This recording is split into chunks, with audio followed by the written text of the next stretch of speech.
Cast Iron Balls, a podcast about sports. Because, fuck. My name is Bob, sitting across the way from my good friend and co-host. That's Abe. How you doing tonight, Abe? Doing well, Bob. Yeah, here we are. Lori's here too. How you doing tonight, Lori? I'm nervous, but fine. Nervous, but fine. Tonight is Wednesday, September 10th, 2025. Pardon? Nitty's birthday. That's and right. Andy Gillig's birthday. Mark Gillig's birthday. Happy birthday, Gillig. Happy birthday, Nitty. No kidding. Look at that. Listen to this. Lots of birthdays around September 10th. As I recall, Abe, it is imperative that you live bet the games. It's about 9 o'clock East Coast time on a Wednesday. Not a great time for a lot of live sports action. However, we have number 4, Louisville, at number 2, Texas, in their first match since the 2022 National Championship. The Cardinals and the Longhorns face off tonight in Fort Worth at 9 o'clock on ESPN. Pop quiz, hot shot.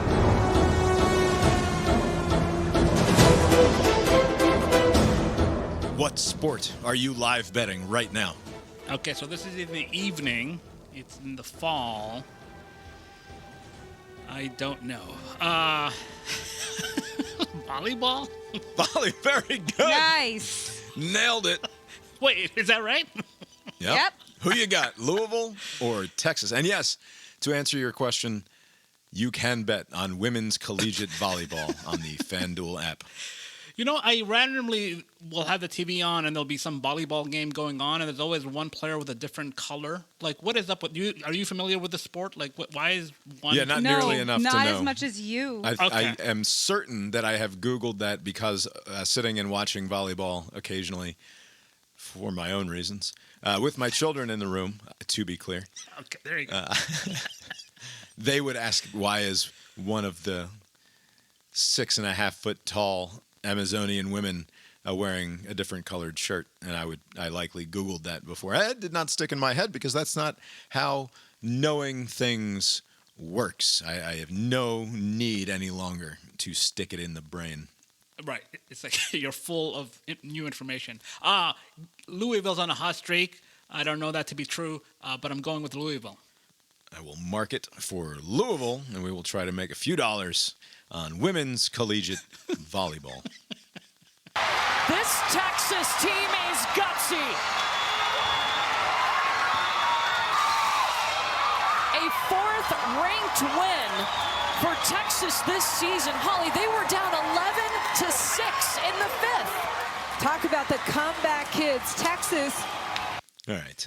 It's a weird night. I'm in a weird mood because it was a weird day. So different from the rest of the last couple weeks. I mean, it feels pretty weird relative even to that.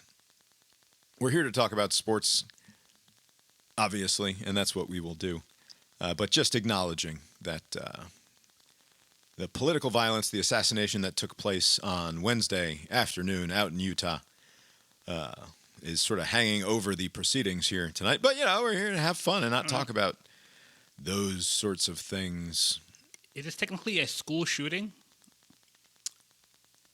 I mean, is that a college? I mean, I don't know what the rules are. I'm sure it's going to be marked for that, right? Like whenever they do the tabulations, they're always like saying this is technically a school. I don't. Well, no. It doesn't. Yeah. No, because this was pointed at one person. Right. Yeah. Abe No, asking it's the not a school shooting. Okay. Abe asking the important questions. It is an important question.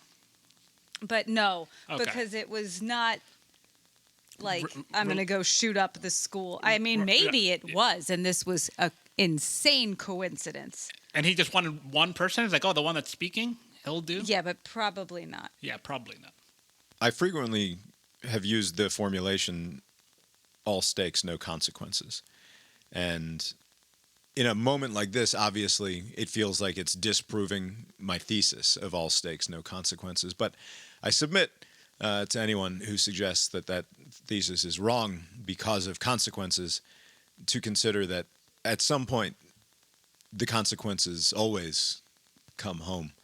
one way or another. And it is the thing that is terrifying about an all stakes, no consequences society is that everything becomes fraught with the stakes, right? Politics ought to be about the marginal tax rate of a family of four who makes $87,000 a year. Politics should be about the school board stuff. It should be about all sorts of things that are just about how we live and manage to get along, and preferably they should not be couched in terms of existential considerations and fights for power in an absolute sort of way, rather than simply in a sort of small back and forth kind of way, and without impugning any of the victims of today's violence in any sort of way. I think it is worth considering that the more you raise the stakes in every domain of life, in every aspect of the way that you interact with the world, the more likely it is that when the consequences do happen, they will happen in sort of spectacular and awful fashion. Right. And yeah. And it only takes one person. There's all this talk about, like, the rhetoric has gotten so bad that this was inevitable, and this is not the only time this has happened. There's been other such incidents where politically aligned people were shot for one reason or another. But it takes one, like, unhinged person. We don't know yet the person who shot Kirk. But it's likely an unhinged lone wolf kind of thing. This is not like some sort of militia group, right? This is not a coordinated attack. Seemingly not, yeah. Right? So it's like, and this will continue to be the case. So long as there is an unhinged kook who has access to weapons and has opportunities to do something, there's always going to be events. People think, maybe they're going to have some new security measures going forward, but that won't last by the end of fall, right? So it'll be back to the regular ways of doing things. There'll be outdoor events, and the opportunities will present themselves again. So it's just a matter of, like, is the unhinged person out there willing to do the thing? And you never know when that thing is going to happen.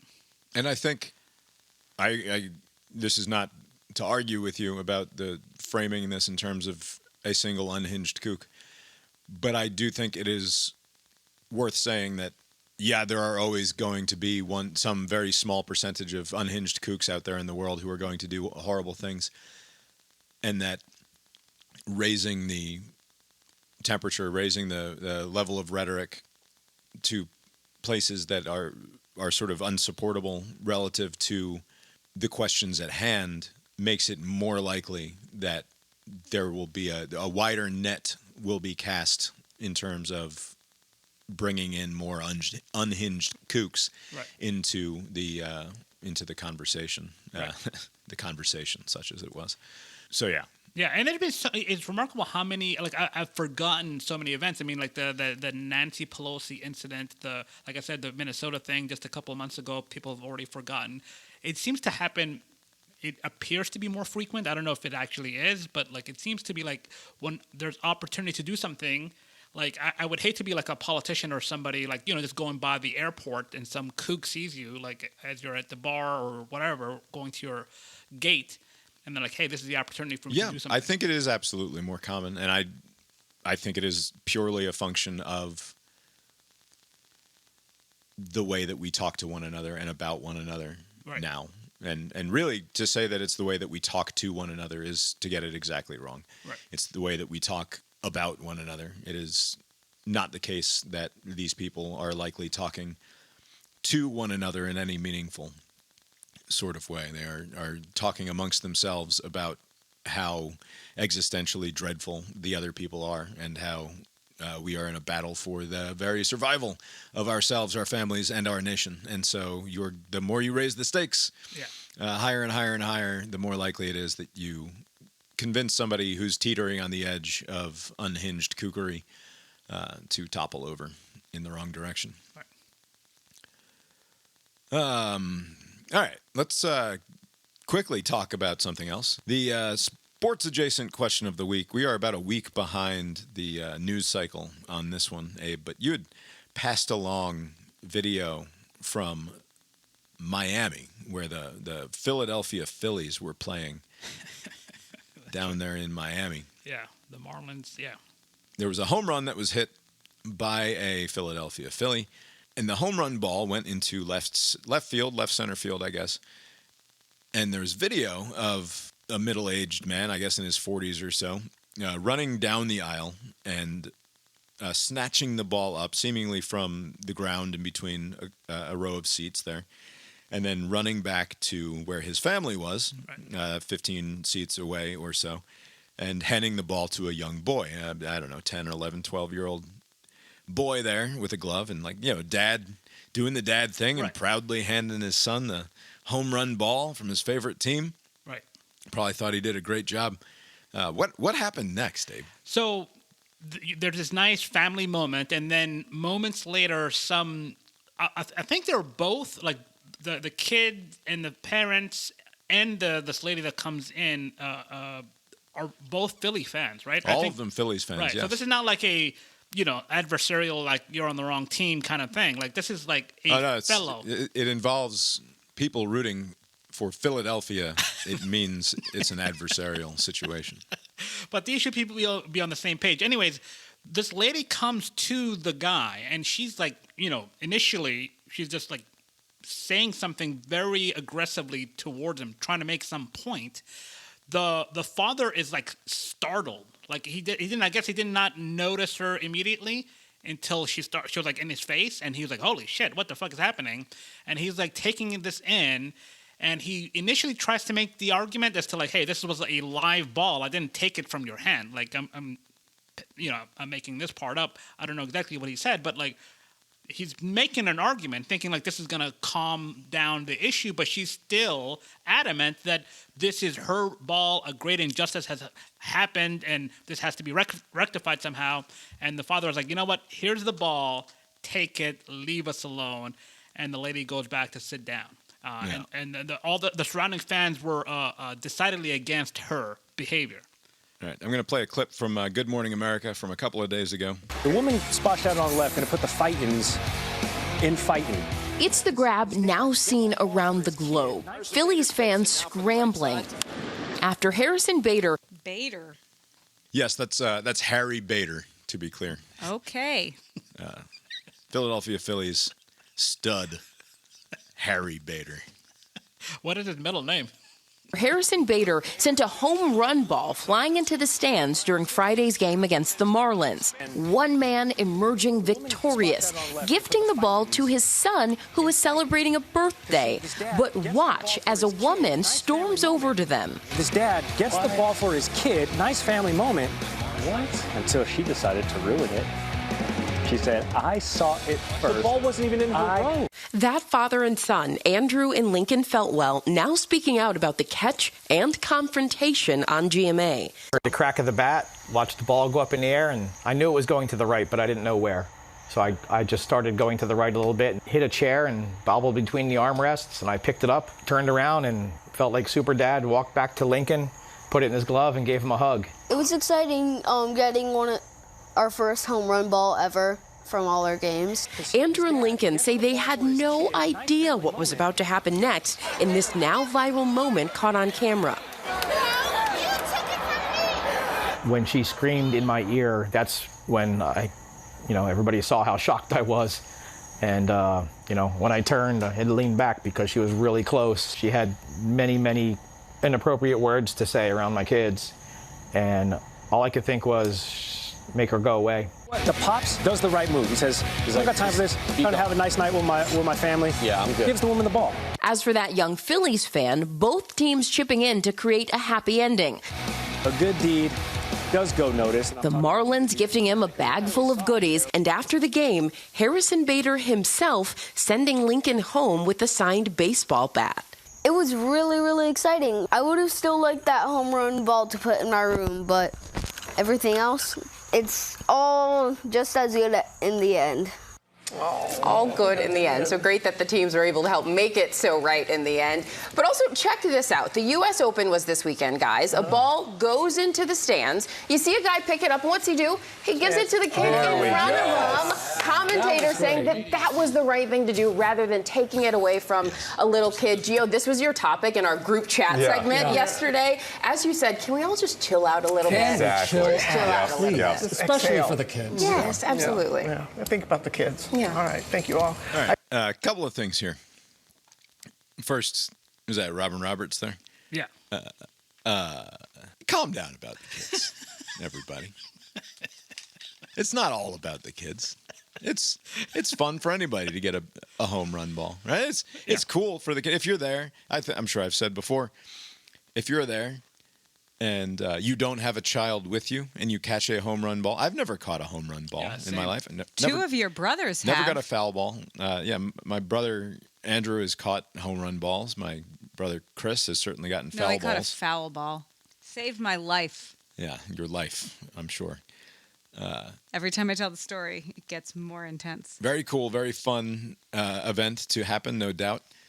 You don't have to give it to the nearest kid necessarily. No, that's true. Yeah, that's definitely true. You keep it for yourself. Yeah, if you catch it, it's yours. Yeah. If you find yourself as a grown-ass man getting up and running to try to retrieve a ball, and you are in a scrum with small children, then yeah, you fucked up, right? Wait a minute. Okay, what if I agree with you? Generally speaking, what if this were like a momentous occasion? Like you had Shohei Ohtani hitting his 80th home run. Like, oh, what an unbelievable thing! This is gonna be a very expensive ball. Like, and would you still not have it out with a kid if this was gonna be like a very expensive ball that you could have? Yeah, because at that point the kid's not keeping the ball either. Oh, I see. Right.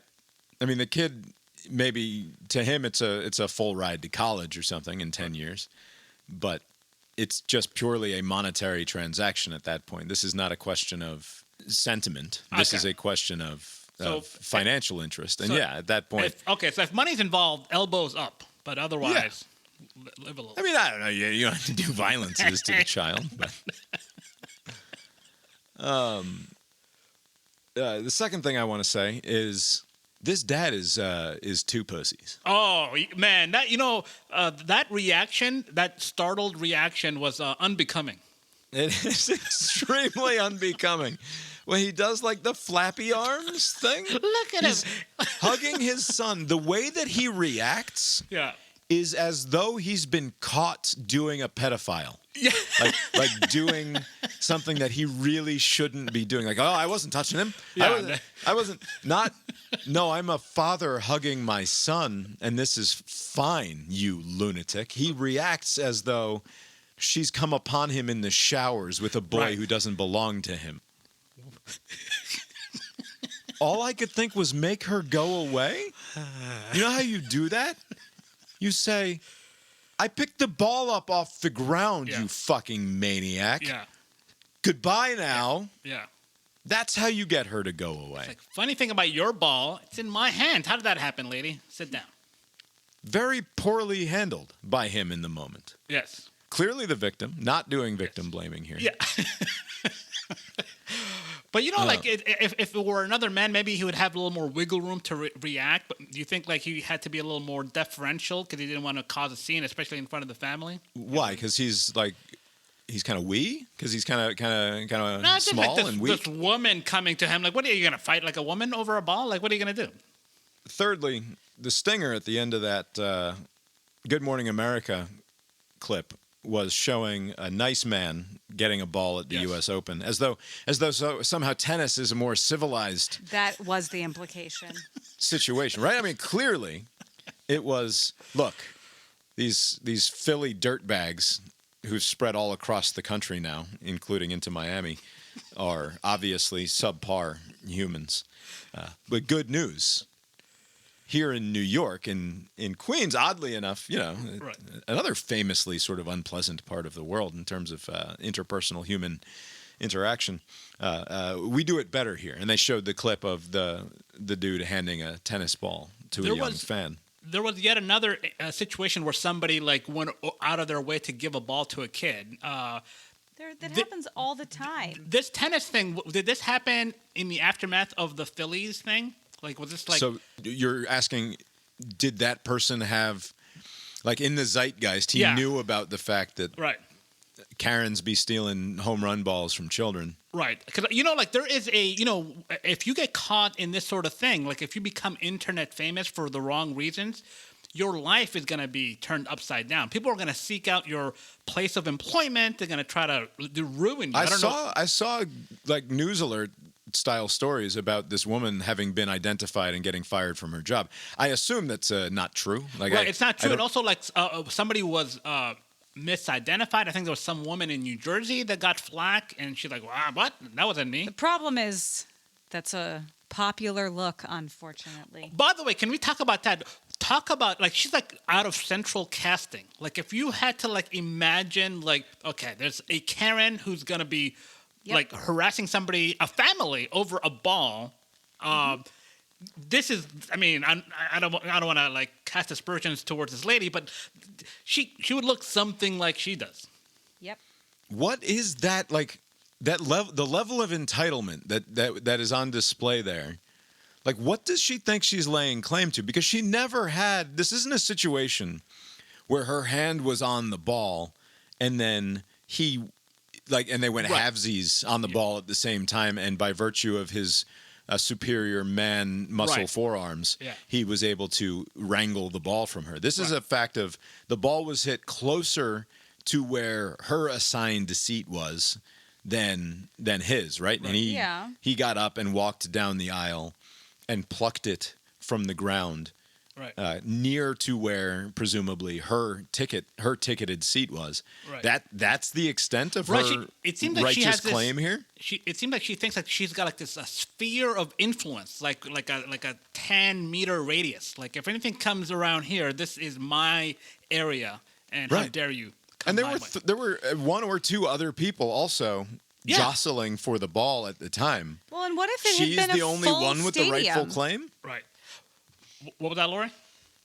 The reason there was so much, the reason he could get to his seat, from his seat to where the ball was, is because no one's fucking there. Right. Like you go to the welcome the to Miami. Yeah, that's right. I know, but like if it had been more crowded, it would have been an entirely different story anyway. Yeah. There is. She wouldn't have gotten it.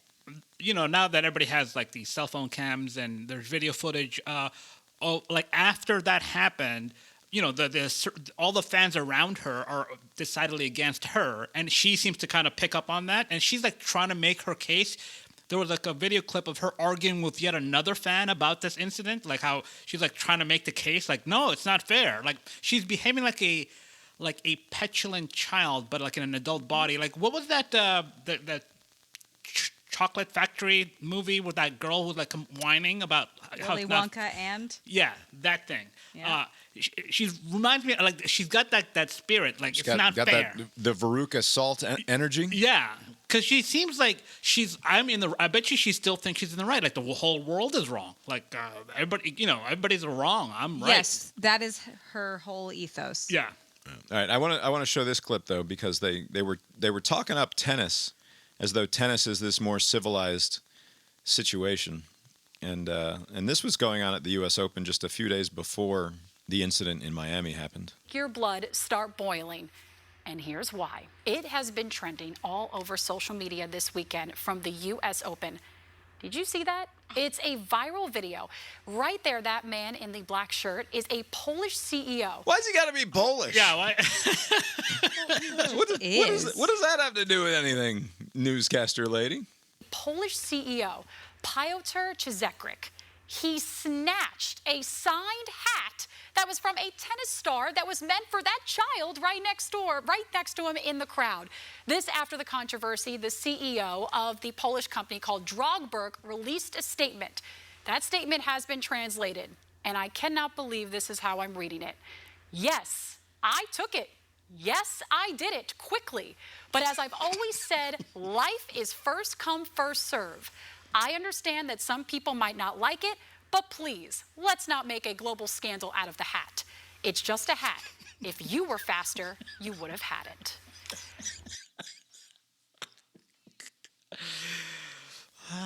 What a I have no idea whether or not that statement is true. Whether or not that was actually what was spoken by the CEO of Drogbrook.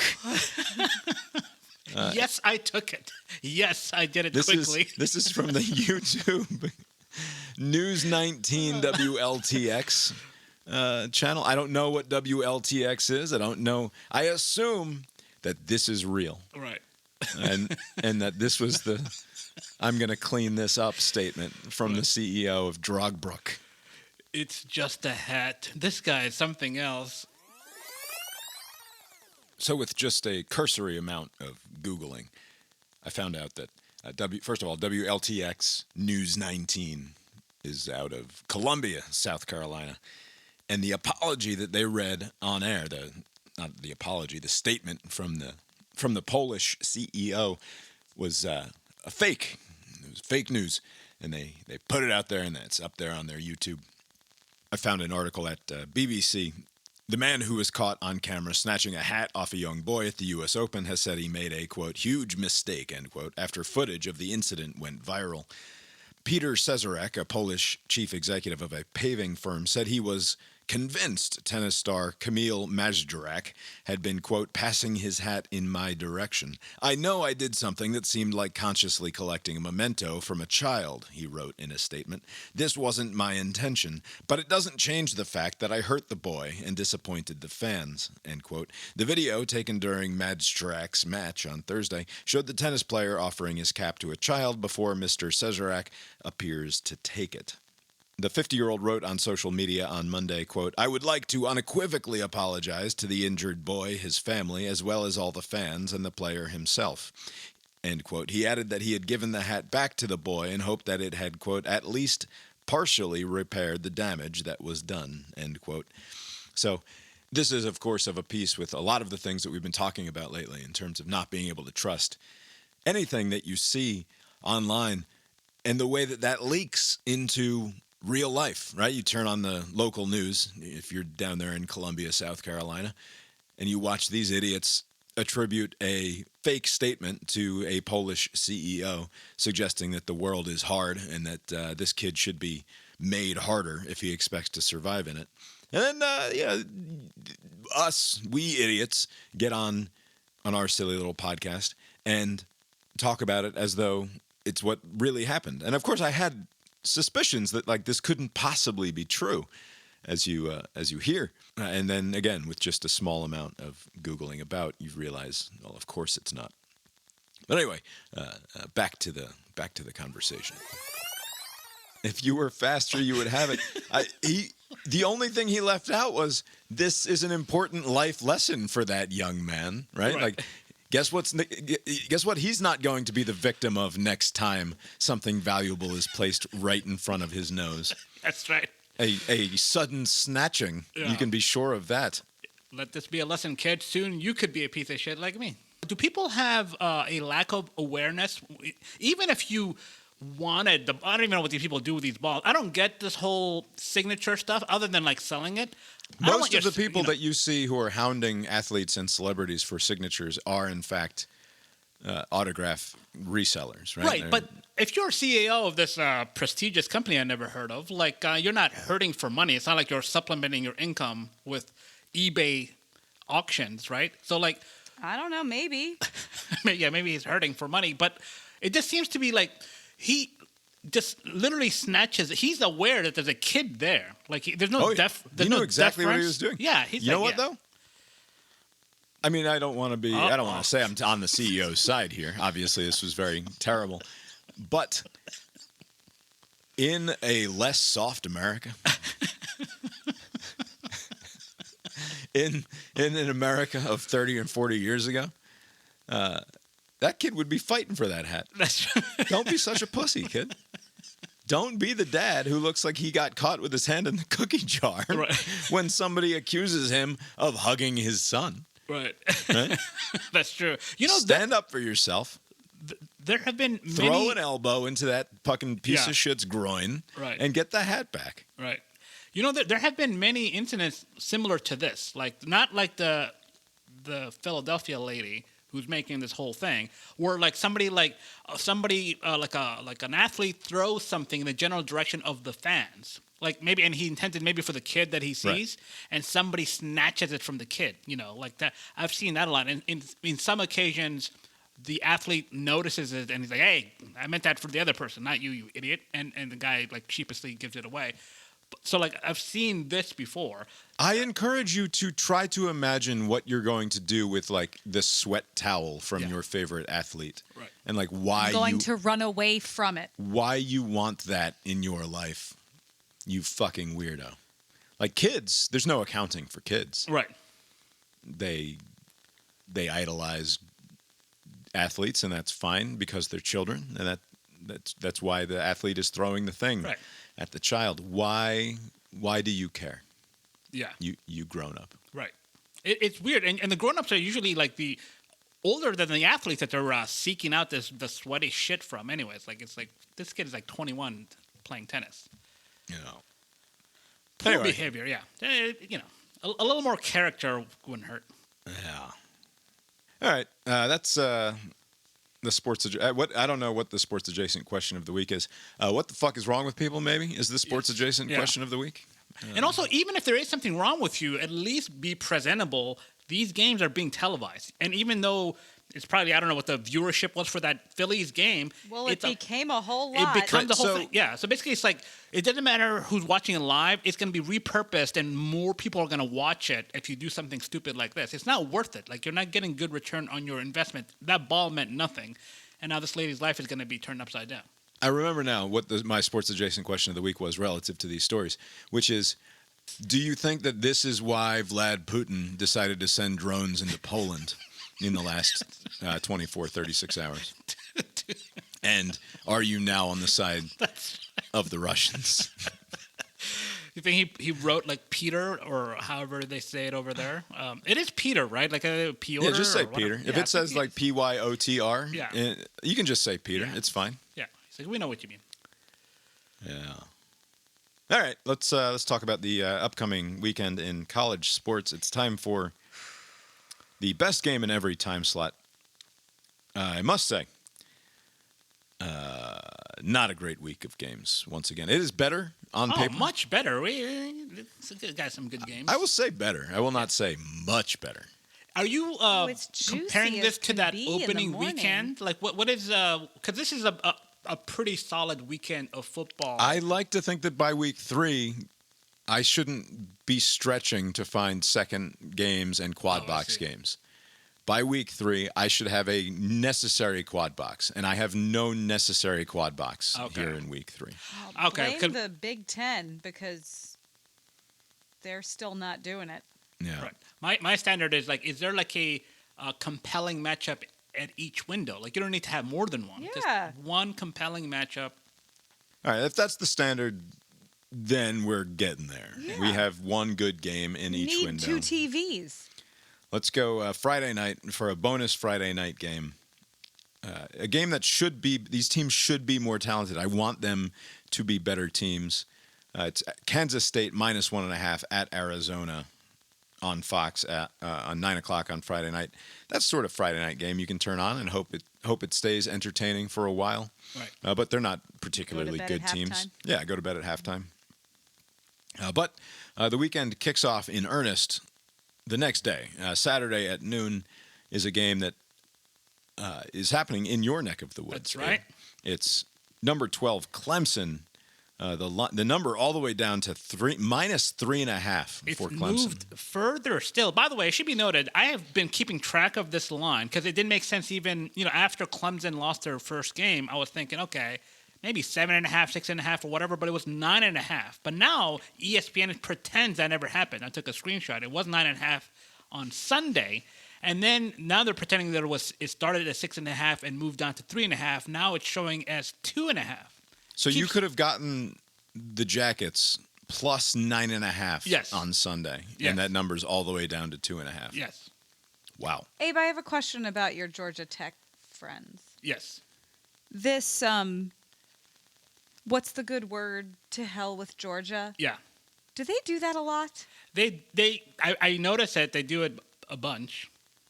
This came up on bunch formation, like the schools whose fight songs or chants directly target their main rival and whether or not it's lame. Yeah. And all I could think of was like the Georgia Tech. Yeah. It's mean. To hell with Georgia. To hell with Georgia? What's the good? You're playing UVA. Calm down. Yeah, that is true. It's so fucking weird and mean. It's because they're fucking babies. Like, what do you, I mean? I know. It's how just there's a lot of schools out there. That's the nature of the relationship. Yes, but it's not reciprocated. This is why, right? But we do hate them. But I know. We are Don Draper in the elevator, saying, "Oh, that's funny. I don't think about you at all." Right. That's but right. I do it's like not true, right? Don Draper is a spiteful man who he then went on to think about him. Definitely thinks about that little squirt an awful lot. But what you can say is, I don't think about you at all. Well, and like the BU one, the rough 'em up, BC sucks. Like at least that's just kind of funny. I mean, that's anti-Catholic bias, though. I mean, that's not okay. That's But anti-Catholic BC hate sucks. crimes. It's so plain. Just BC sucks. That's nice. Yeah. But to hell, I don't know. I was just curious. I thought about it, and if that was the thing that they did. I always spell Georgia Tech T-E-K. Yeah, you have your own annoying things that you do. That's highly disrespectful. And you call but them, they don't see your writing. Call them the North Avenue Trade School. That sort of silly They stuff. wear that though. One of my friends, his brother-in-law is a booster for Tech.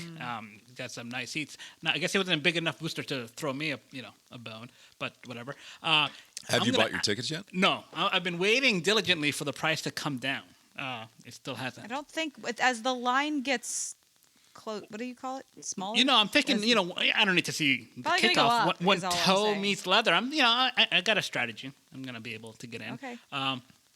But I'm gonna ask Anyway, him. that's happening. Like, where did this goofy thing originate? I wonder if I'm sure he knows the lore. Yeah. You're not going to that game. What are you talking about? You have a plan. Because they're gonna be there like at 10 a.m. I'll be there for their little tailgate kind of thing, And if something happens, I'll go. All right, that sounds suspicious. All right, that's the new. I'm not nooner. breaking any laws. Let me. Right, to be clear. Yeah, Not okay. sneaking in. I mean, I imagine that you can get a pretty cheap ticket, assuming that it's a real ticket is the only problem, right? Like when you're standing around outside trying to score a $10 ticket 20 minutes after the game is kicked off. Yeah. Like, can't always rely on that necessarily. I think the problem here is that as that line has gotten closer, That's what it is. the tech people have been shooting the price of the ticket up.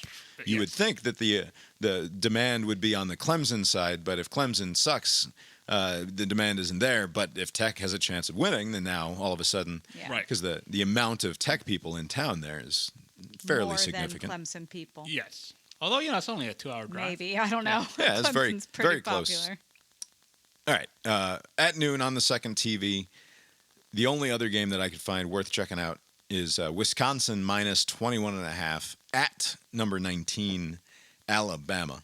That's more than 3 touchdowns. That's not a game that you would usually want to watch, but it's Wisconsin, and they're at Alabama, so it has that novelty factor going. And you need to see, because like if Alabama comes out and dispatches Wisconsin with authority, right, then maybe Alabama is actually going to be just fine.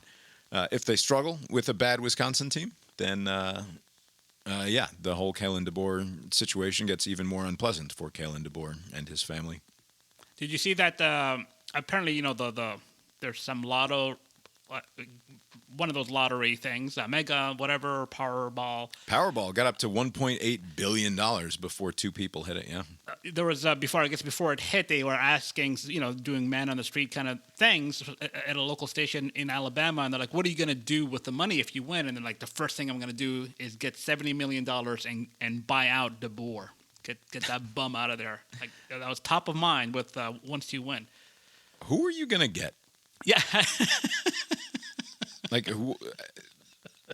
people always complain. And like, I'm so spoiled and we are so spoiled as Georgia fans to have had Mark Richt for 15 years and then Kirby for the last decade or so. I can't even fathom the way that these other schools have cycled through head coaches. Like, I mean, Tennessee. Who we have this week, post Fulmer, it's just been a nightmare for them. Yeah. Do you think they would go with a stunt hire, like a Gruden, who'd been hanging around after, something like that? And whomever comes next, you never want it to be the person that followed Saban, and now you don't have to. You just have to follow this bum. Yeah. So it's a much more lucrative deal for the next guy. Yeah. Anyway, all right. Any other noon games am I missing anything? Yeah, William and Mary is playing at UVA. No. Oregon at Northwestern. Central Michigan and Michigan. That's funny because Sharon Moore is suspended and the Central Michigan Connor Stallions connection. It's good. And Michigan looked not great. So it could be interesting with their head coach not there at the... All right, so the answer is no. I did not miss any of the noon games. 3:30, number 6, Georgia, -4.5 on the road. It's shrunk since you did that. At number 15, Tennessee. It's only 3.5 Is it 3.5 now? Yeah. And ESPN's predictometer has ever so slight edge towards Tennessee, but that could just be a home benefit. What does the predictometer matter in a game when Vegas says that we're a 3.5, 4.5 point favorite? What do we predictometer?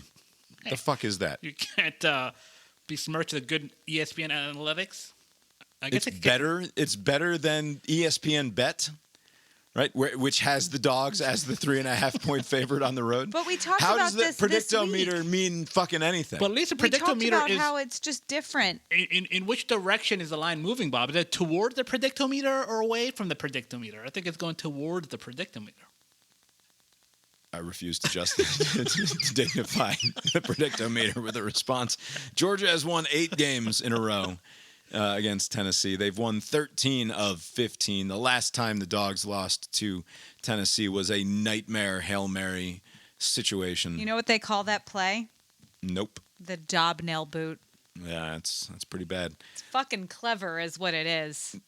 This is a chance for the Dogs to equal the longest winning streak in the series, which is a record currently held by Tennessee, I believe, from like the 70s. They had a 9-game winning streak, so the Dogs have a chance to equal it. What do we think about this game? We might as well do it now. This is like just I have no idea what's going to happen in this game. I have like zero confidence of like a particular outcome. Like if Georgia wins comfortably, it wouldn't surprise me. If they are struggling, it wouldn't surprise me. If Tennessee somehow eked out a win, it wouldn't surprise me. I just don't know. If Tennessee dismantles our defense and runs away with it, that will be a surprise. Yeah. If it broke any other Tennessee, outcome, I think I could I think would be reasonable to expect. But Tennessee's offense, like running rampant over us and scoring 50 points or something like that, I have trouble imagining that scenario. Right. It's interesting because their last 2 games, they have scored 45 and 72 points. Yeah. That's a lot. Yeah, they did They did that a few times last year, though. Yeah, last year we played them October. Not till later. When did we play them? Not till November. But they had scored... It's like 35-17 or something, right? 69, 51, and 71 points in their first 3 games.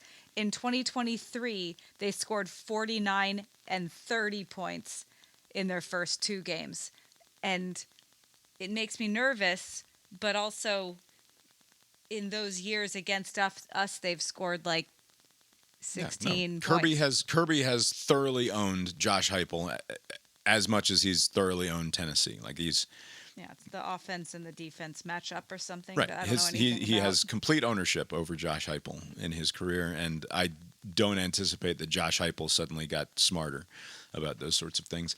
I think that Georgia wins this game. I hope that what we've seen out of the offense the first couple weeks is not indicative of what this offense is actually capable of, specifically with regard to the quarterback. Hopefully Grunter has figured something out and he's ready to go.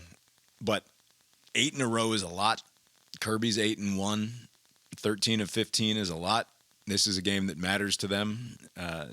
They can pretend otherwise, I suppose, but I don't think anyone's pretending. well, Tennessee doesn't even, like, their fans don't even pick us as one of their big rivals. And I guess apparently Georgia people don't either, but it's Florida. It doesn't mean it's anything. Florida, Auburn, Tennessee, and Tech. Like, you've got to win those 4 games. You win those 4 games, it was a successful season, even if the rest of everything falls apart. Okay, fair. However, if I could choose, if I had to choose, if God said you will either lose to Tennessee at Neyland Stadium or you will lose to Alabama at Sanford Stadium, I would choose losing to Tennessee this year without a doubt. Yeah, I think that's obvious. That would be so. Nothing is ever unanimous, but that would be like a unanimous opinion. Like if you were to poll every Georgia fan in the known world, it would be a rare unanimous vote. Right, but That losing, isn't how it works. but losing this game is not acceptable either. Yeah, that's so. true. Yeah. How do they say it? It's a false choice. Right. Yeah, but it's also not. It's just not how it works. You can't pick which. Yeah, game no, you yeah. lose. It's like you can choose both. You get mad at Alabama. Hey, you promised we lost Tennessee Yeah, 2 but weeks ago. it's. I will accept this loss if that's what needs to happen. Right. I'll do this at some point again later when we play another one of our main rivals. But Kirby's record against those 4 teams, Florida, Auburn, Tennessee, and Tech, is just fucking spectacular. Kirby's record against everyone Against but Alabama. Against everyone is just fucking spectacular. But in the games that matter the most to Georgia people, yeah, putting aside the fact that you want to beat Alabama, certainly, but the games that truly matter the most in terms of like long-standing parochial hatreds, Except that 1 year. he's been practically flawless. All right, double box at 3:30 on the second TV. We've got Pitt minus 6.5 at West Virginia. West Virginia is no good. Pitt's not that much better, but it is Pitt against West Virginia, which is another one of these border war, backyard brawl type situations. Like an hour away. I made that drive from Pittsburgh to Morgantown. Yeah. That's right, very close, and it should be a high-scoring affair, and always worth keeping an eye on that when that game is on. And then also in that 3:30 window, we've got the heroes of last week from South Florida visiting number 5 Miami. South Florida now ranked, by the way. What number channel is that on? 18. Is it the CW? That's Oh, on the there it is. CW. Yeah, it's at 4:30. Which means, in all likelihood, it's Tim. What was that dude's? Tim Bryant. What is the guy's name? No, that Not was the Brando, Athens is it? guy. Who? Are you thinking of Brando or somebody else? Yeah, Tim Brando. Okay. I'm pretty sure Tim Shoe Polish Hair Color Brando is going to be on that call. In all likelihood. I didn't even know the CW was still around until I was looking up this game. Yeah. It was around last year. It was like one of those don't do night games on the CW or you will be upset. Okay. I think old Thom Brenneman went to go work some CW games in his return from his gay slurs. Oh, the man of faith, the Yes. Castellanos guy. Yeah. By the way, the South Florida turnaround. I think this would be their third ranked opponent that they would beat. If it's likely they're not going to beat them, but who knows? They're not beating Miami. Right. Come on. But the head coach is a Russian dude, like who crawled his way up to this No, spot. that's what Bob said. No, literally, he is He's like born in like Moscow or something, and he worked in. Yeah. I said he looked like he's an Eastern Ukrainian working in a dimly lit garage on sketchy electronics, which is what he looks like. But his actual heritage is Russian. Oh. Yeah. All right. Like I said, only the double box, unless you guys have something you want to throw up on the quad box. I didn't see any other games. We don't need a double box. We have 2 TVs. No, because we have the Dogs on the big TV, and then you put the West Virginia Pick game, and then South Florida Miami on the double box on the second TV. No, we're good. All right. Fast forwarding ahead to the evening games in the 7:30 window, we have number 16 Texas A&M plus 6.5 points at number 8 Notre Dame on NBC and Peacock. This is a game that's a rematch, the second half of a home and home that they started last year when Notre Dame traveled to the Aggies in College Station. College Station in week 1 of the season last year. Pretty sure that was week 1. It was either week 1 or week 2. Notre Dame's got to have it here, right? They could suffer that early loss that they suffered against Miami and still be just fine. But you can't go. Yeah. They've been nursing that loss for like 2 weeks now. So they lose, then they have a bye week immediately, and now they host Texas A&M. Well, yeah, you can't lose this game to Texas A&M at home. I mean, it would depend on what else happened, but they lost 2 games last year. One of them was to Northern Illinois, and they still made the playoff. They made it to the finals too. Yeah, they did pretty good. Yeah, but in terms of like season ruining stuff, like they could still make it to the playoff. This would be embarrassing. Just depends on what else is going on. Yeah. Yeah, and I guess if you're going to have a 2-loss situation, get them over and done with early. But if you're going to lose to Miami and Texas A&M when you had all summer and then a bye week to prepare for those 2 teams, what are the chances that you play flawlessly for the rest of the season after that? You know, maybe I just haven't been paying that close attention to the lines. This is another shift. Like, opened at 9.5, now it's 6.5. Like, Georgia shifted, the Clemson game shifted, this game is... and these are not like, some injury is prompting them to kind of change. It's just... I'm telling you, nobody knows anything. Yeah. It's remarkable how far off they've been with the lines opening at 1. I mean, 3 points is a lot. Yeah. All right, 7:30 double box on the second TV. Florida plus 7.5 at number 3. Excited. LSU. Always a game worth watching. And if I'm being perfectly honest, that's probably the game that I'm going to have on the main TV during this 7:30 window. Like that'll be the one. Well, maybe we'll switch back and forth. You might switch back and forth, but like.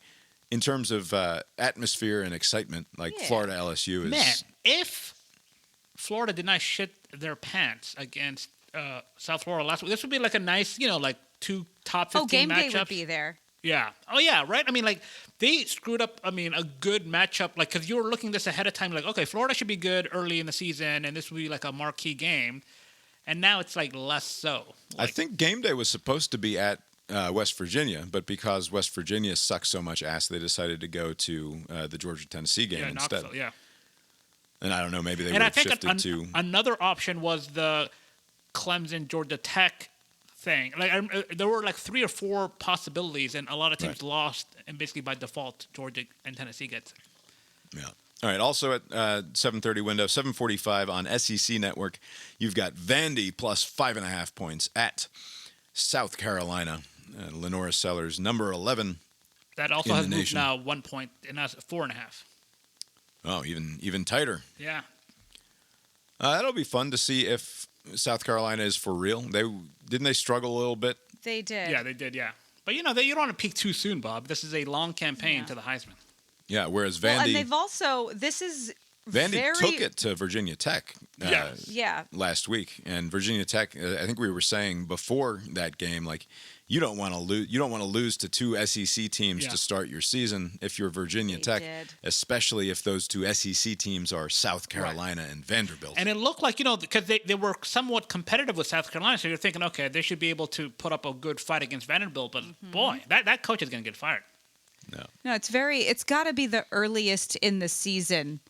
Not ever, but very early, that a third game, the 2 opponents have the same common opponent. The same out-of-conference Yeah. common opponent. Yeah, no less. especially out of conference. Same out-of-conference But even power within four it, opponent, no less. Yeah. Yeah. It's just kind of crazy. Yeah, all right. And then I have no late game that is worth checking out. So, I don't know. Go see The Long Walk at your local movie theater at the 10:30 or 11 o'clock showing or something like that. Boston College at Stanford is your late game. Who cares? We don't have to watch it. Minnesota at Cal.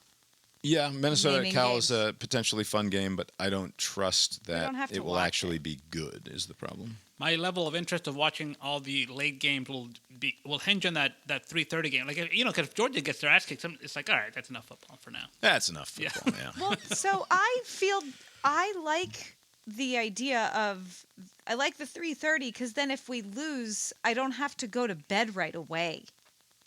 Like I can watch other football. You watch an 8 o'clock kick, and then you watch the Dogs lose at like 11:35 on ABC, and it's like, oh, we got to stay up for another hour just to not go to bed, fucking pissed off. What? That's what I'm saying. Like you have to then stay up late to avoid going to bed in Yeah. a sour mood. Yeah, so like Yeah. the 3:30 game's nice. The late game, it's fine. Actually, it's not even fine if we win because then I'm wired and happy. And I want to go to bed.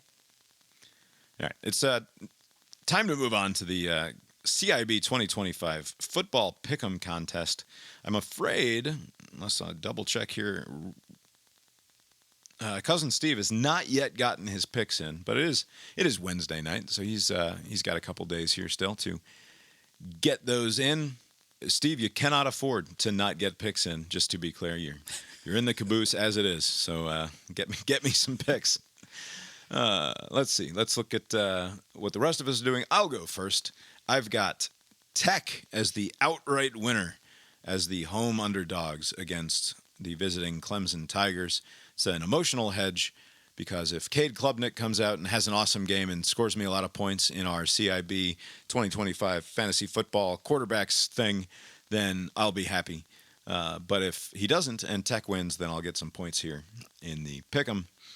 I'm going to take Georgia minus the 4.5. You tell me that line has moved, but I'll take minus 3.5. That's fine.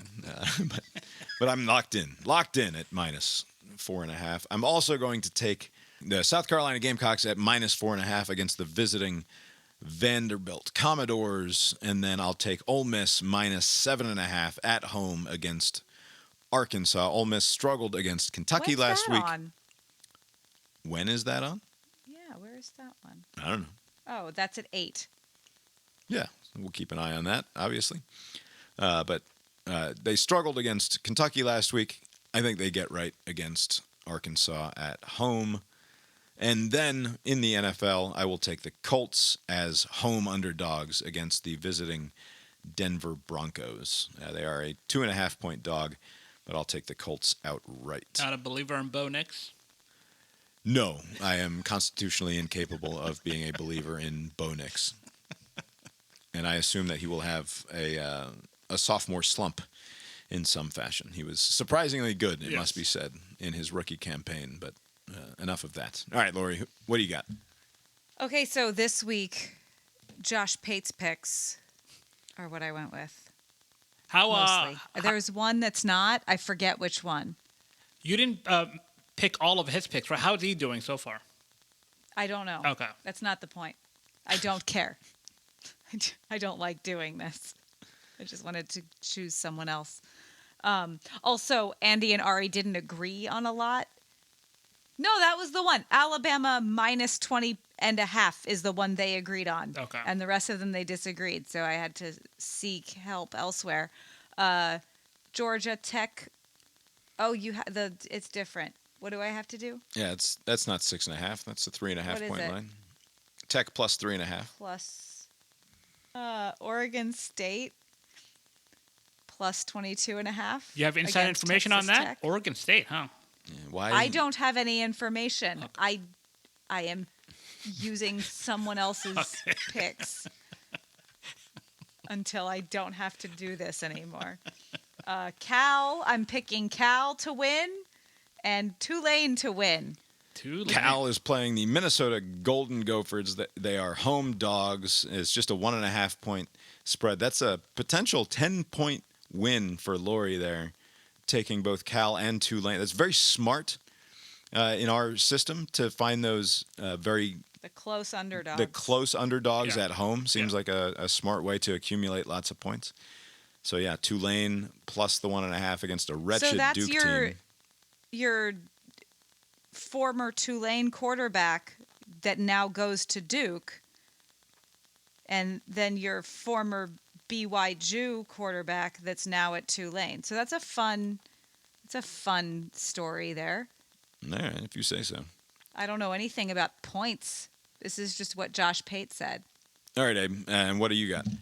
It's never good when there's a lot of activity in one game. So, like a lot of Georgia Tech selections. Didn't it go sideways for us last time? What was it, Texas? Yeah. Whenever we all agree on something, at least so far this year, it's gone poorly. And yet, what are the chances that it happens again? I'm going to go with Tech winning outright. You hear that, everybody? Fade CIB. Go get your $50 on Clemson. Yeah, the Tigers. Fade means bet against do the opposite what thing? the person is. Right. So you can look at often you hear fade the public. So if a line opens at plus 7.5 and all of a sudden it's moved to 3.5. Bet with what Vegas thought initially, right? Don't bet with the public because they're not to be trusted.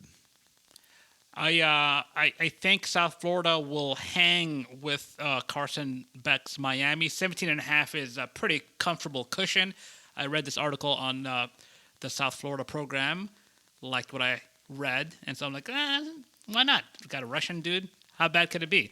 I'm gonna stick with South Florida to cover, not to win outright. And then the other three are going to be on the NFL side tomorrow, Thursday night. The Commanders-Packers game, Packers should be able to cover. 3.5 point spread there. You've got Jordan Love and the Packers who looked real good against the Lions last week. And then the Commies who are untested because they played the wretched Giants. Right. So you don't know what you've got there. Also, slightly related, did you guys know Jason Daniels is like 1/4 Japanese? Who? Jaden Daniels? Yeah, Jaden. Yeah, the quarterback for the Washington team. Oh, Jaden Daniels. I'm not sure that I knew that he was 1/4 Japanese. No. On his helmet, he had like the flag of Japan. So online, there people are like, "Well, what's going on there?" And they're like, "Oh, he's got like a grandmother who's like Japanese." Oh. Look at that. Anyways, he's gonna lose. The Browns. This is college football. The lines are all over the place. You often don't see in the NFL a spread that's outside of the 10 points, and now you do not see double-digit spreads very often. Certainly in the NFL. So 11.5 is a lot. I know it's the lowly Browns, but it's a divisional game. I mean, there's no way they're going to get 11.5, right? This is not going to, the Ravens lost after having a comfortable lead, so you're thinking, they're going to come in hot. But 11.5. Are they sticking with Joe Flacco there in I guess Cleveland? they are. Yeah. So I'm thinking, come on, they should be able to cover. They'll lose, but and it's off. It's not often you have a Mahomes-led Chiefs team being an underdog at home. At home. So against who? Against the Eagles. The Eagles. I mean, the Eagles are pretty good. So I'm gonna go with Chiefs underdog. That'll give me the 10 points. Do we get a Super Bowl rematch every year? Do they do this on purpose? I think the way the schedule is structured, not necessarily. Maybe it just so happens to be that way because Well, they don't put the schedule out until later. Yeah, but I think 14 of the 17 games are predetermined because you have 6 divisional games. 4. Yeah. There's a structure to it, so it's not necessary that they play each other because they're from different conferences. But it seems like it's happened a bunch lately. So does the NFC East play the AFC West? The AFC West this year? I guess so. Yeah, I would imagine. All right. So there should be a pickup opportunity, like we say. Whenever there's a small line, it's a good opportunity for a 10-point pickup. Oh yeah. Chiefs potentially getting 10 points out of the Chiefs for a home game. That would be spectacular. Did you see Jalen Carter will not be disciplined further? I the thought spitting? that was a missed opportunity to go harder. Well, they're calling it a one-game suspension, right? If Then you he want it to served- be a time full served. one game, he should sit out the first 6 seconds. Oh, yeah. He will. I don't think he's going to be on the kick return coverage team, is my guess. But yeah, that's fine. I mean, what a fine and a game served, and he's not going to appeal it. Basically, everybody, let's move on, kind of thing. I think that since Jalen Carter had to serve a one-game suspension and was fined a game check, the same should be done to Dak Prescott, and he should have to serve a one-game suspension and give up one game check. And no, that has nothing to do with the fact that the Giants are playing the Cowboys this week. Lamar Jackson apologized for the push, but Dak has not apologized for his instigation. It's because Dak is a dirtbag. Plain and simple. All right, it is now time to go to Plains, Georgia, and see if Jimmy Carter has gotten his pick in for this week.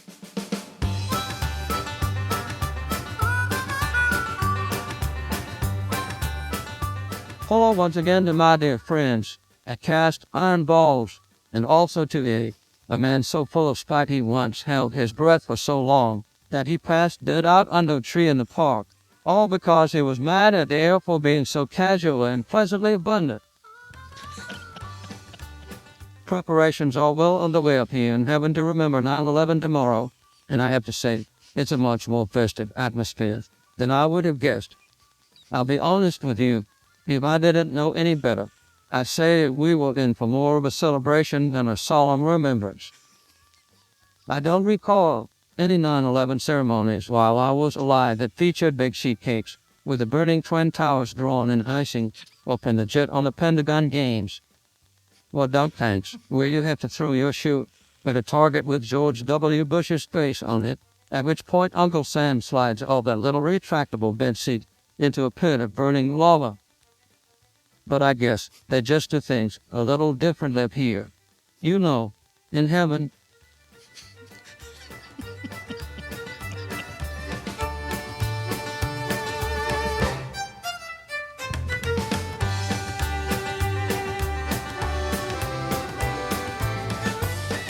In which way, I surely have been getting absolutely wrecked lately. I suspect that in the era of near total freedom of movement for players, the book's advantage is even more pronounced, since it's just too darn hard to know what sort of team you're going to have from year to year. But I never was one to whine too much about things, because as Rosalind was fond of saying, will you please shut the fuck up and quit your bitching, dearest? As for this week's pick, I guess I'll go with the Irish. I don't know. I'm feeling awful discouraged. Y'all take Notre Dame at home against the Aggies and lay the 6.5 points. As always, enjoy the games with good food and drink, and most importantly, good company, and be kind to one another. For gosh sakes, almost nothing matters besides that.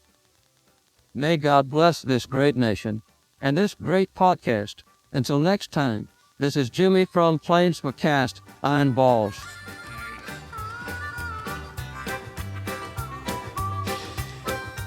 There's our board, Jimmy. Checking in from Plains. It does raise the question, like if you were, depending on when you get up to this supposed heaven, like, do they give you recaps of what's happened? Like, if you died, like, in the 80s, like, are you familiar with the 2011 terrorist attacks to where you can partake in festivities? Oh, yeah. I mean, it's you watch it on TV up there. Oh, so there's I'm like sure. a television channel up there. It's like, Oh, is there like a Chris Hansen, the Red Zone? Oh, my God, let's go to Nepal.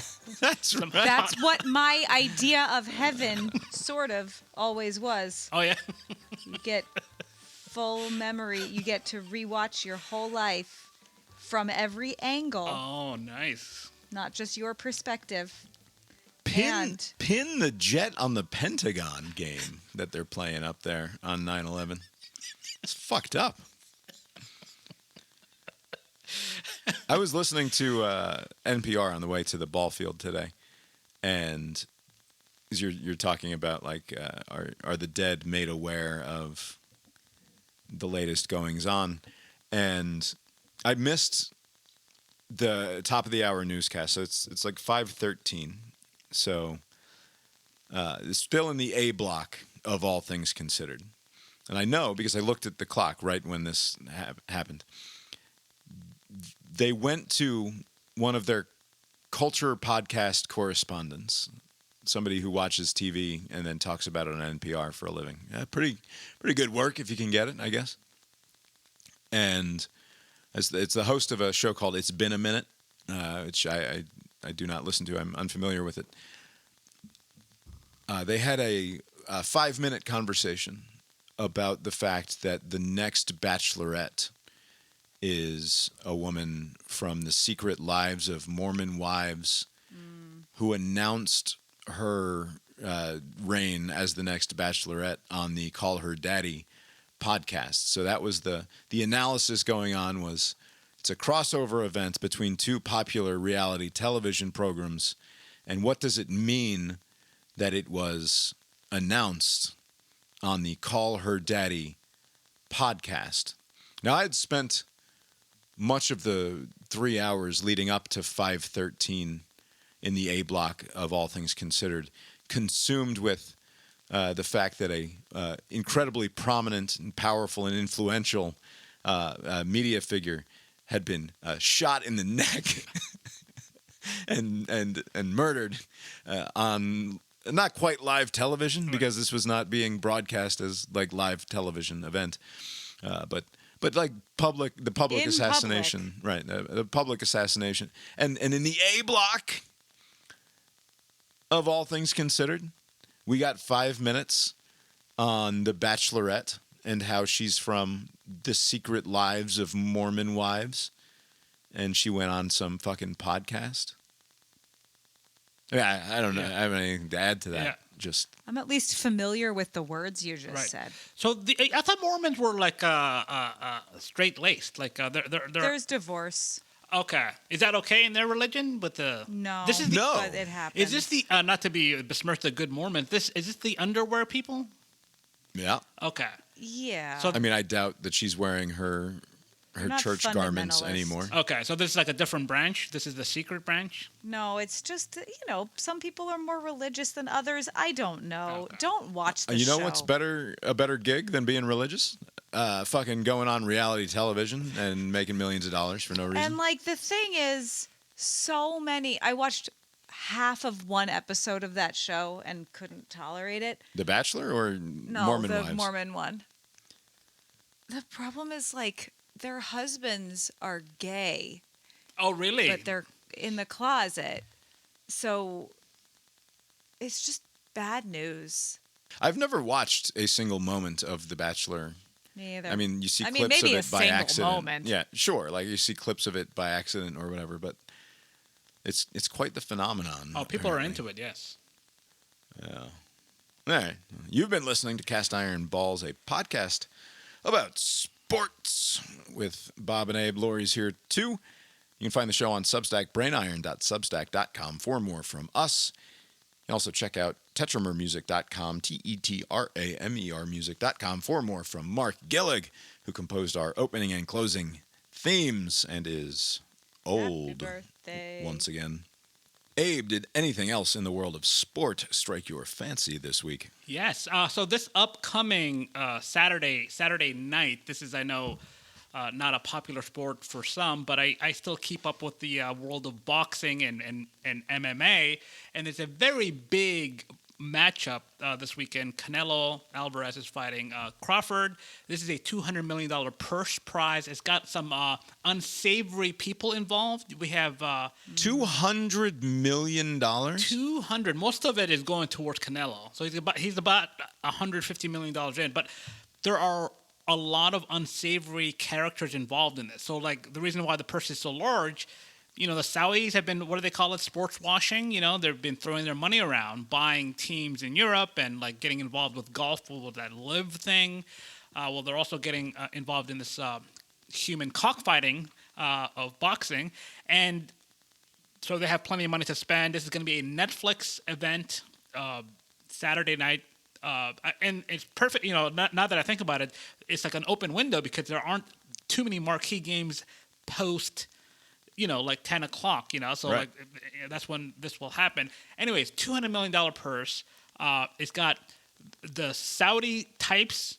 You have the Dana White, who's like from the UFC. He's like a poor The man. economics of this make just no sense to me whatsoever. Yeah, there's no way that. How many people are going to watch this? So this is going to be like at the Vegas place. So 65,000 people at where the Raiders play. So I don't know what the gate will be there. Netflix is footing, so like I don't know what. No, I know, but like you watch the Raiders, Yeah. and you fill an NFL stadium. You don't have $250,000 in revenue generated. Yeah, sorry, $250 million in Yeah. revenue generated in order to pay the participants. Never mind, like all of the support staff and all of the rest of the bullshit. Yeah. Like, what are we talking about? With $200 million for the fighters? Yes. So $200 million purse and the belt will be $200,000. It's weird that they're like, and we'll also give you a belt worth $200,000 when you're talking about all this other money. But like I said, so Dana White is from the UFC world. He's like a poor man's Don King without the hair. Also a low character sort. So there's a lot of just bad type of people involved. This is boxing or this is boxing. MMA? This is a straight up boxing fight. Okay. And so, despite all of the unsavory sort that's surrounding this thing, I'm gonna still watch because On Netflix? Yeah, you it'll be said? on Netflix. Yeah. And so like that's I don't know how the math works. I think it's just like fuck you money. Like this is like some sort of like people will be happy that we're putting on these mega fights so people can overlook whatever else we're doing. Right, but like, so literally, it's a loss leader for the Saudis, Yeah. and that's how they make this work. Because like economically, it doesn't make any sense for Netflix. Netflix can't possibly be like making this sort of money Right. on a. I mean, they're not on a paying fight. all that money. I think this is, what a loss of I mean, I don't know what this is leading to because, like I said, I don't know how much money weren't there reports before the PGA, like, made peace with Live Golf? Like, they were throwing money, like, towards Tiger Woods. He did not accept it. I think it was like $800 million to jump Right. ship.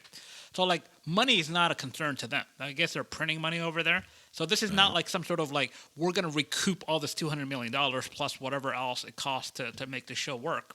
But it's a remarkable amount of money spent. Unlike a sport that's like, frankly, dying. It's weird. That Is the fight going to be any good? Do it's you have, supposed to, I mean, Canelo should win. It's because Crawford, this is like they're meeting at a catch weight because he's a smaller fighter. So he's moving up weight classes. So in theory, Canelo should win. You're hoping for an exciting fight before he wins. As a non-boxing knower at all, like there's no boxing knowledge here, really. Yeah. Anytime I've watched a fight and it's gone to a decision, the outcome is always frustrating. Yes. One way or the other, right? There's always some weird underhanded You're tactics. always, but like most fight fans, like you're rooting for a knockout, Yeah. right? You're rooting for the knockdowns and the knockouts. You want to take it out the- of the hands of the suspicious judging, Right. because like people complain in the team sports where like they have, this ACC ref crew sucks. Like you haven't seen shitty crews until you watch boxing.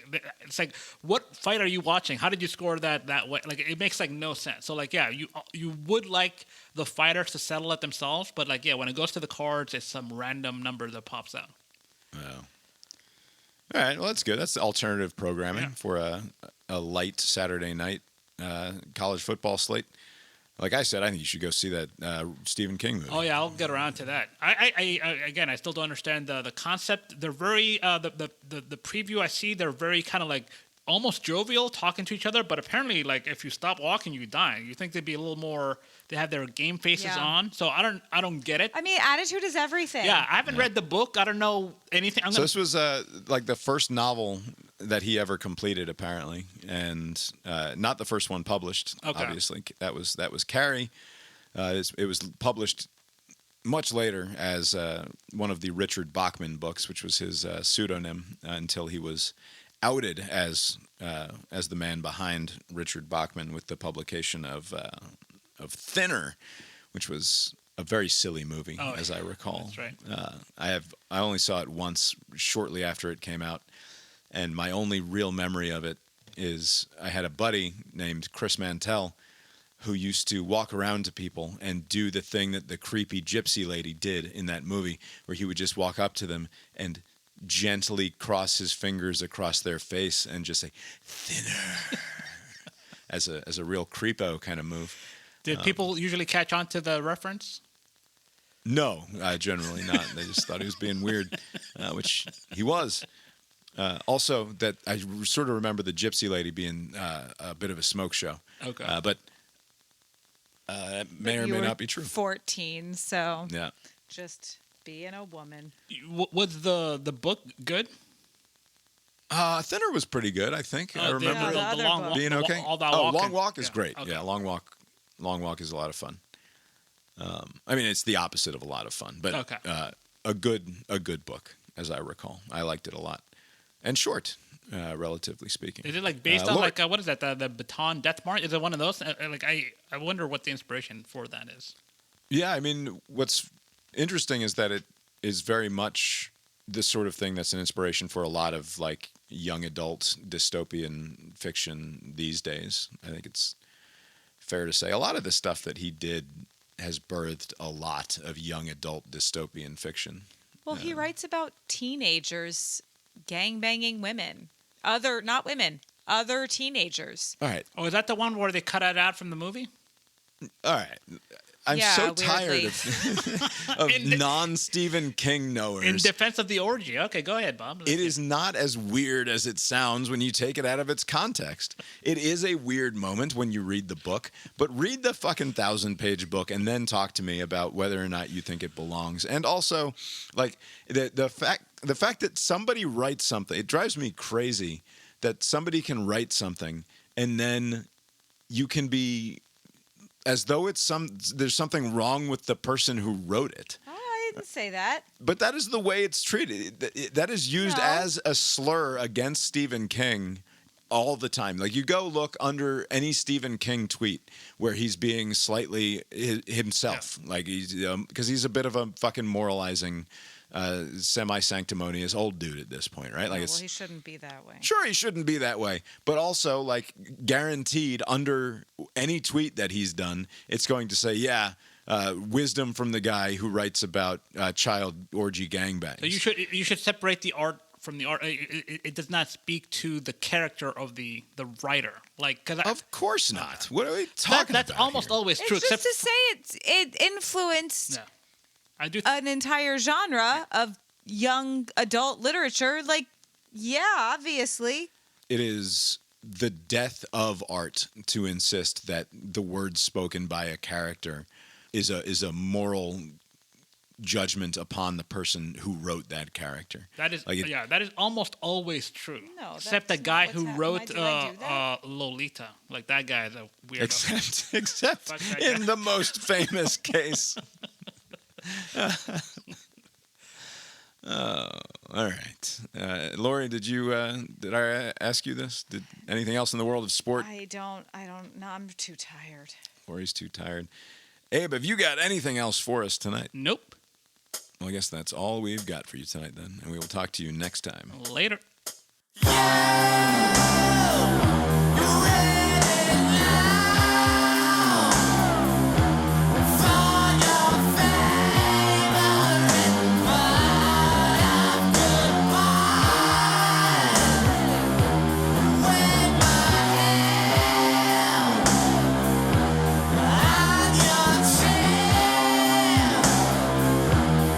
Leaves us still with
The proceeding was created with 100% human content.